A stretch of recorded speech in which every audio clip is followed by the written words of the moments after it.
नम्यूणवढ्ढमाणं परमप्पाणं जिणं शुद्धेन वोच्छामि रयणसारं छायारण्यार्घं मीणम्। बोले श्री खजराट पार्श्वनाथ भगवान की जय। आचार्य श्री कुंद कुंद स्वामी की जय। हम सभी बड़े सौभाग्यशाली हैं जो हमें आचार्य कुंद कुंद स्वामी का महान ग्रंथ रयण सार के अध्ययन का अवसर मिल रहा है। आज हम दो गाथाओं का अध्ययन करेंगे, क्रमशः गाथा क्रमांक 8 एवं 9। ये दोनों गाथाएं बहुत सरल हैं, समझने योग्य हैं। गाथा क्रमांक 8 में श्रावक के गुण बताए गए हैं। पिछली गाथा में सम्यक दृष्टि के 44 दोषों से दूर रहना चाहिए, उन 44 दोषों को गिनाया गया था। यहाँ पर उनको ही और आगे बढ़ाया जा रहा है। चलिए प्रारंभ करते हैं। गाथा क्रमांक 8। उच्चारण। उहय उहय गुण वसण भय मल वेरगाई चार भक्ति विघ्नम। ये पूरा एक शब्द है, समासित पद है। उहय गुण वसण भय मल वेरगाई चार भक्ति विघ्नम। वाह एदे एदे सत्तरिया आधाता पुरता सत्तरिया दंसन सावय गुणा भणिया उहय गुण वसण भय मलवेरगाई चार भक्ति विघ्नम वा मलवेरगाई चार भक्ति विघ्नम वा एदे सत्तरिया दंसन सावय गुणा भणिया।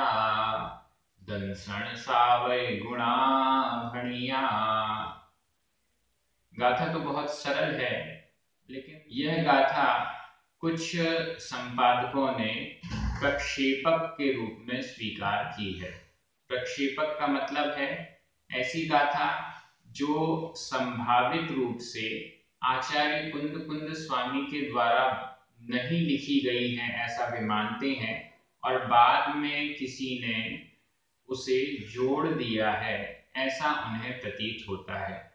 ऐसी 12 गाथाएं संपादक डॉक्टर देवेंद्र कुमार जैन शास्त्री ने छांटी हुई हैं, अलग की हुई हैं, और उनको अलग से मतलब 155 गाथाएं और उसके बाद फिर 12 गाथाएं बाद में अलग से दी गई हैं। तो यहाँ पर जो भी प्रक्षेपक गाथाएं आएंगी उनको मैं उसी क्रम में रखूंगा, लेकिन आपको बता जरूर दूंगा कि ये प्रक्षेपक है, ऐसी संभावना भी है।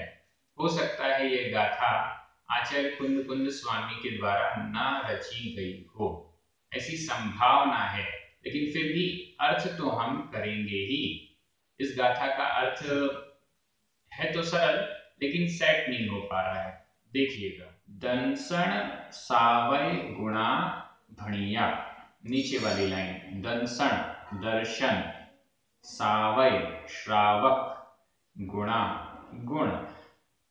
दर्शन, सम्यक दर्शन का प्रकरण चल रहा है, इसलिए यहाँ दंसन सावय का अर्थ सम्यक दृष्टि श्रावक, दर्शन से सहित सावय श्रावक। सम्यक दृष्टि श्रावक के गुणा गुण, सम्यक दृष्टि श्रावक के गुण भणिया कहे गए। यह भूतकालिक कृदंत का प्रयोग है। सम्यक दृष्टि दंसन, सम्यक दृष्टि सावय श्रावक गुणा, सम्यक दृष्टि श्रावक के गुण भणिया कहे गए। कितने गुण कहे गए? ऊपर वाली लाइन पे चलिए। एदे सतत्तरिया, एदे, एदे यानी ये, सतत्तरिया, 77, सतत्तरिया का अर्थ है 77, 77। ये 77 दर्शन श्रावक के गुण भणिया कहे गए। अब वो 77 कैसे हैं, वो गिनती पूरी नहीं हो पा रही है। बहुत कोशिश की, अलग अलग प्रकार से भेद प्रभेद जोड़े गए, लेकिन गाथा में जो शब्द दिए गए हैं उन शब्दों को मिलाकर वो 77 नहीं हो पाए हैं। आप अपनी कॉपी में नोट कीजिएगा और उसके बाद दिमाग लगाइएगा। उभय गुण, उभय, उभय गुण, उभय, उभय का मतलब होता है दोनों, गुण, दोनों गुण। पहला गुण है मूल गुण और दूसरा गुण है उत्तर गुण। मूल गुण और उत्तर गुण, इसको कहा गया उभय यानी उभय, उभय गुण। जैसे मुनियों के मूल गुण और उत्तर गुण होते हैं, आचार्य उपाध्याय साधु सभी के मूल गुण और उत्तर गुण होते हैं, उसी प्रकार से यहाँ पर दार्शनिक श्रावक के या सम्यक दृष्टि श्रावक के भी गुणों में उत्तर गुण और मूल गुण और उत्तर गुण, इन दोनों की चर्चा यहाँ रयण सार में की जा रही। यहाँ पर उभय गुण यह शब्द हमें प्राप्त हो रहा है, जिससे ये संकेत तो हमें मिलता है कि मूल गुण और उत्तर गुण ये दोनों प्रकार के गुण श्रावक के होते हैं, लेकिन वह उत्तर गुण क्या है, कौन से हैं, कितने हैं, ये चर्चा हमें ग्रंथों में नहीं मिल रही। हालांकि हिंदी अर्थ करने वालों ने यहाँ पर मूल गुण की संख्या श्रावकों के 8 ये कही है, ये तो हर जगह लिखी हुई है, लेकिन उत्तर गुण 12 बताए गए हैं। 12 व्रतों का पालन करने वाला श्रावक होता है। इस दृष्टि से 12 व्रतों को ही उत्तर गुण माना गया, जो संपादक हैं जिन्होंने अर्थ किया है, लेकिन मूल आचार्यों में ऐसा किसी ने भी वर्णन नहीं किया है। तो यहाँ पर उभय गुण से मतलब 2 प्रकार के गुण, मूल गुण और उत्तर गुण। 8 मूल गुण हो गए, अष्टमूल गुण जिन्हें हम कहते हैं, और 12 व्रतों को ही उत्तर गुण माना गया। वसन, व्यसन, 7 प्रकार के व्यसन जिनकी चर्चा पिछले 2 वीडियोस में हो चुकी है। भय, 7 प्रकार के भय। अब यहाँ गुणों की चर्चा है तो मूल गुणों से सहित, उत्तर गुणों से सहित, 7 व्यसनों से रहित। कुछ में तो सहित शब्द लग रहा है और कुछ में रहित शब्द लग रहा है। तो ऐसे ही यहाँ पर मूल गुण और उत्तर गुण से सहित, व्यसन 7 व्यसनों से रहित, 7 बुरी आदतों से रहित, 7 प्रकार के भय से रहित। इसके बाद है मल, 25 प्रकार के दोष हैं, उसे मल कहा गया, जिनका वर्णन पिछली गाथा में हुआ है। तो यहाँ मल मतलब 25 दोष, इन 25 दोषों से रहित। वेरगाई 4, इसका संधि विच्छेद कर लीजिए, वेरग प्लस आई 4, दोनों जगह छोटा आ है, दोनों मिलाकर बड़ा आ हो गया। वेरगाई 4, वेरग वैराग्य, वैराग्य भावना से सहित, वैराग्य भाव से सहित। और अतिचार, अतिचार, अतिचार 5 अतिचार, इन 5 अतिचारों से रहित। इन सब का उल्लेख पिछली गाथा में किया गया था। 25 मल से रहित, वैराग्य भावना से सहित, 5 अतिचारों से रहित, भक्ति विघ्नम, भक्ति विघ्नम। यहाँ पर भक्ति, भक्ति विघ्नम, यहाँ अ का लोप हुआ है। अ विघ्नम में, विघ्नम के आगे छोटा अ आना चाहिए, जिसका लोप कर दिया गया है समास में। भक्ति विघ्नम, भक्ति में अविघ्न, अविघ्न विघ्न से रहित, निर्विघ्न भक्ति, ये इसका अर्थ यहाँ पर आना है। भक्ति अविघ्घम, विघ्न से रहित भक्ति। अ का लोप हो गया है। यहाँ पर अवग्रह का चिन्ह भी दिया जा सकता था, लेकिन समास और संधि दोनों होने के कारण अ का सीधा लोप ही कर दिया गया। विघ्न से रहित भक्ति, वा अथवा, अथवा उभय गुण, मूल गुण उत्तर गुण, 7 व्यसन से रहित, 7 भय से रहित, 25 दोष रूप मल से रहित, वैराग्य भावना से सहित, अतिचारम अतिचार अतिचारों से रहित, भक्ति निर्विघ्न रूप से भक्ति से सहित।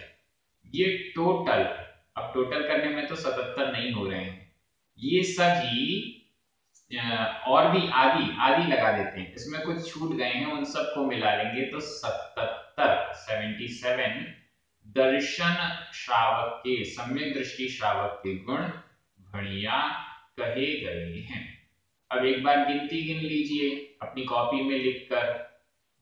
मूल गुण 8, उत्तर गुण 12, ये हो गए 20, व्यसन 7, 27, भय 7, 34, मल 25, 34 और 25, ये हो गए 59।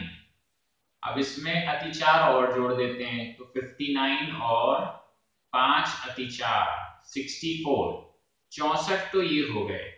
77 में से 64 हमें मिल गए। अब बचे हैं 13। यहाँ पर वैराग्य और भक्ति, निर्विघ्न भक्ति, विघ्न से रहित भक्ति, ये 2 और दिए गए हैं, तो 13 में से 2 और हो गए। अब बचे 11। ये 11 क्या हो सकते हैं, इसमें हमें दिमाग लगाना पड़ेगा। थोड़ा सा तो हम ये कह सकते हैं श्रावक की चर्चा है, श्रावक की 11 प्रतिमाएं होती हैं, तो उन 11 प्रतिमाओं को भी हम यहाँ पर ले सकते हैं। 11 प्रतिमाओं को ले लेंगे तो फिर ये पूरे 77 हो जाएंगे, क्योंकि यहाँ पर वैराग्य भावना को 1 गिना और भक्ति को 1 गिना, तो ये हो गए 64 और 2 66, 66, और उसमें 11 प्रतिमाओं को मिला देंगे तो 77 हो जाएंगे। ऐसे हम 77 पूरे कर सकते हैं। यहाँ पर उत्तर गुण में जैसे 12 व्रत कहे गए, वैसे ही उत्तर गुण में 11 प्रतिमाओं का समावेश भी किया जा सकता है। इस दृष्टि से 12 व्रत और 11 प्रतिमा, इनको हम मिला देते हैं तो 77 ये गुण हो जाएंगे।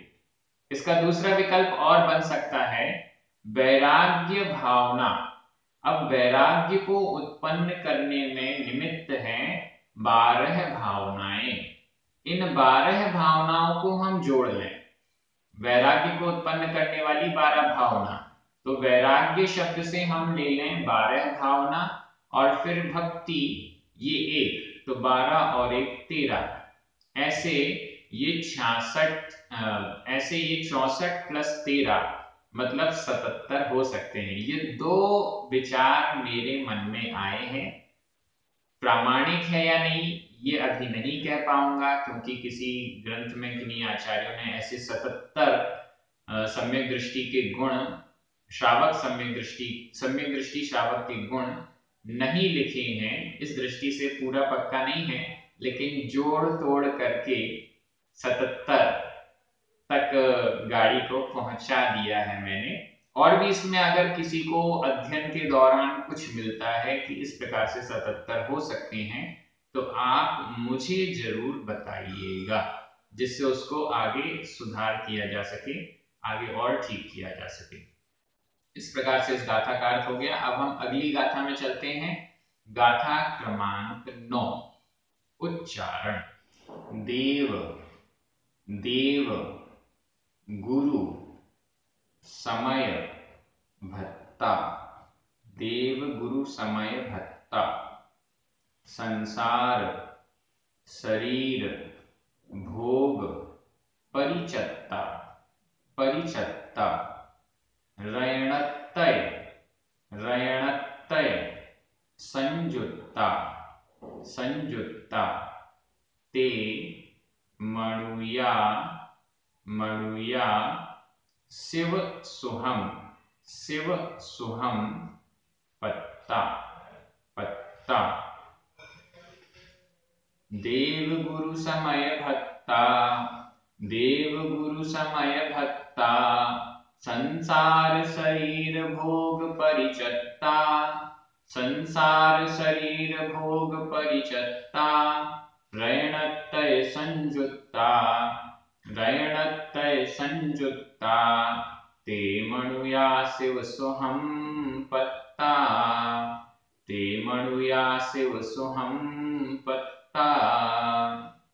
ये गाथा भी बहुत सरल और एकदम स्पष्ट आपको समझ में आ रही है। रयणसार सरल सब्जेक्ट है, इसलिए बहुत जल्दी आपको गाथाएं समझ में आ रही हैं। कई श्रावक इंटरेस्टेड हो रहे हैं।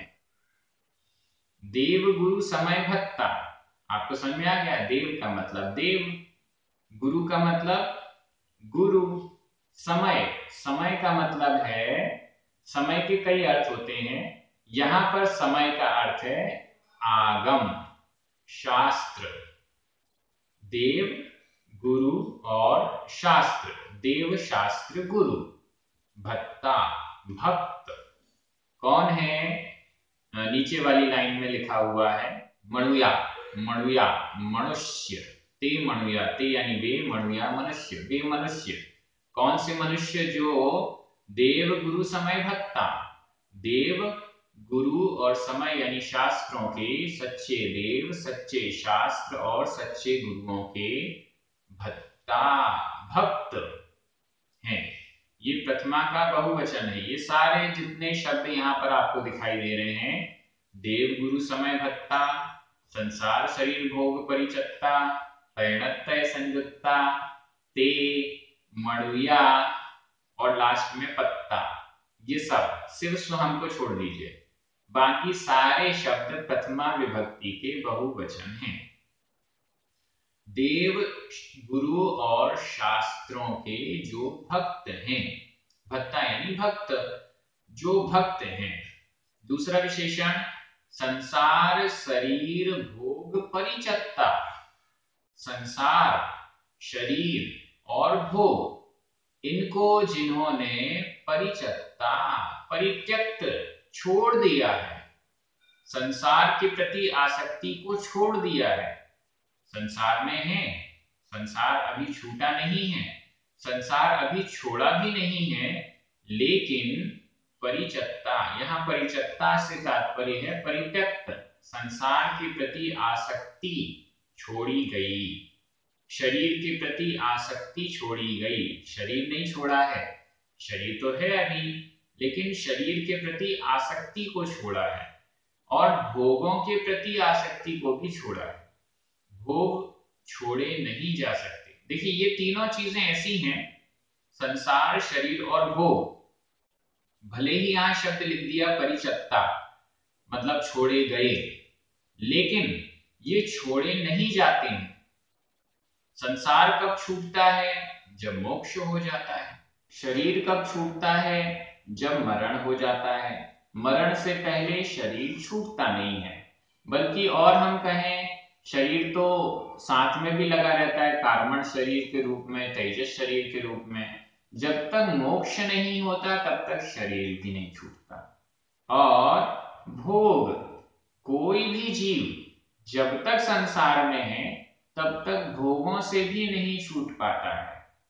यहाँ भोग से तात्पर्य किसी भी भोज्य पदार्थ या उपयोग करने वाले, भोग और उपभोग दोनों को ले लेना है, भोग और उपभोग की वस्तुएं कभी भी संसार अवस्था में हम छोड़ना चाहें तो वो छूटती नहीं है। कुछ ना कुछ भोग, कुछ ना कुछ ग्रहण, कुछ ना कुछ उपभोग होता ही रहता है।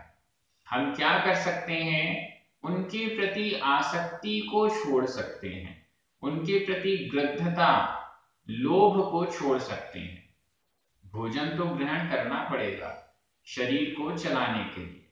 अगर भोजन ग्रहण करना बंद कर दिया तो शरीर काम करना बंद कर देगा और मरण हो जाएगा।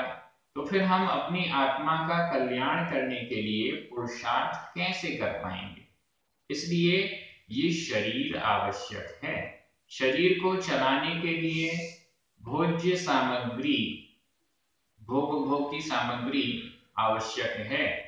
तो यहाँ पर संसार, शरीर और भोग, इनसे परित्यक्त, परित्यक्त से तात्पर्य है इनके प्रति जो आसक्ति या राग भाव है उससे छूटना। और इसको उत्कृष्ट और जघन्य रूप से भी देख सकते हैं।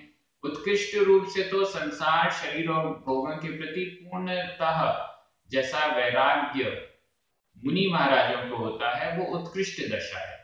लेकिन इससे नीचे मध्यम अवस्थाएं और जघन्य अवस्थाएं भी हैं जो एक चौथे गुण स्थान वाले सम्यक दृष्टि गृहस्थ के भी संभव है, ऐसा हमें समझना चाहिए। रयणतय संयुक्ता, संयुक्ता संयुक्त, रयणतय रयण रत्न, तय त्रय रत्नत्रय, रत्नत्रय से संयुक्त सम्यक दर्शन, सम्यक ज्ञान और सम्यक चारित्र, ये रत्नत्रय कहलाता है। इस रत्नत्रय से जो संयुक्त हैं ते वे मनुया मनुष्य, वे मनुष्य, वे मनुष्य। एक प्रश्न ये भी आया कि यह जो सम्यक दर्शन की चर्चा चल रही है क्या यह त्रियंशों में भी घटित की जा सकती है? तो यहाँ पर आचार्य कुंदकुंद स्वामी ने मनुया शब्द दे दिया। मनुष्य, जो ग्रंथ लिखा गया है वो मनुष्यों की मुख्यता से लिखा गया है। त्रियंशों को यहाँ पर घटित मत कीजिए।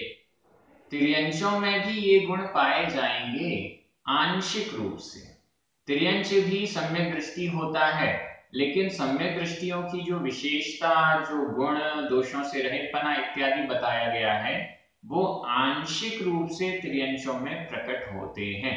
आंशिक रूप से वो उसका पालन कर पाते हैं, पूर्ण रूप से तो पालन नहीं कर पाते। लेकिन फिर भी आंशिक रूप से पालन करते हुए भी उन त्रियंशों का चौथा गुण स्थान भी होता है और पंचम गुण स्थान भी होता है। पंचम गुण स्थान मतलब व्रती, व्रतों का आचरण भले वो मनुष्यों की तरह नहीं करते, प्रतिमाएं वो मनुष्यों की तरह नहीं ले पाते, लेकिन फिर भी वो पंचम गुण स्थान वाले हो जाते हैं और ऐसी विशुद्धि उनकी हो जाती है। तो त्रियंशों की तो यहाँ चर्चा नहीं है, मनुष्यों की चर्चा है। कैसे मनुष्य? जो देव, गुरु और शास्त्र के भक्त हैं, सच्चे देव, सच्चे गुरु, सच्चे शास्त्र के भक्त हैं, संसार, शरीर और भोगों से परित्यक्त, आसक्ति रहित हैं, रयणत्रय संयुक्ता, रत्नत्रय से संयुक्त हैं, ते वे मनुया, वे मनुष्य, शिव सुहम, शिव शिव मोक्ष के सुहम सुख को, शिव सुहम मोक्ष के सुख को, पत्ता, यहां पत्ता का अर्थ जो पुस्तक मेरे सामने है उसमें अर्थ लिखा हुआ है प्राप्त करते हैं। लेकिन प्राप्त करते हैं जब मैं प्राकृत भाषा की दृष्टि से देखता हूं तो पत्ता का अर्थ प्राप्त करते हैं ये नहीं होता। पत्ता का अर्थ होता है प्राप्त किया, शिव सुख को प्राप्त किया। लेकिन यहाँ पर प्राप्त किया यह अर्थ तो घटित नहीं होता, क्योंकि अभी तो रत्नत्रय से संयुक्त हैं, संसार, शरीर और भोग से भले ही त्याग किया है, अभी देव, शास्त्र, गुरु के भक्त भी हैं, संसार में हैं, तो शिव सुख को प्राप्त किया यह तो अर्थ नहीं हो पाएगा। इसीलिए शायद उसके लिए अर्थ कर दिया गया प्राप्त करते हैं। लेकिन इसको और अगर विचार करें हम तो इसका अर्थ, पत्ता का अर्थ हम प्राप्त करने की जगह हम इसका अर्थ कर सकते हैं पात्र, शिव सुख के पात्र हैं।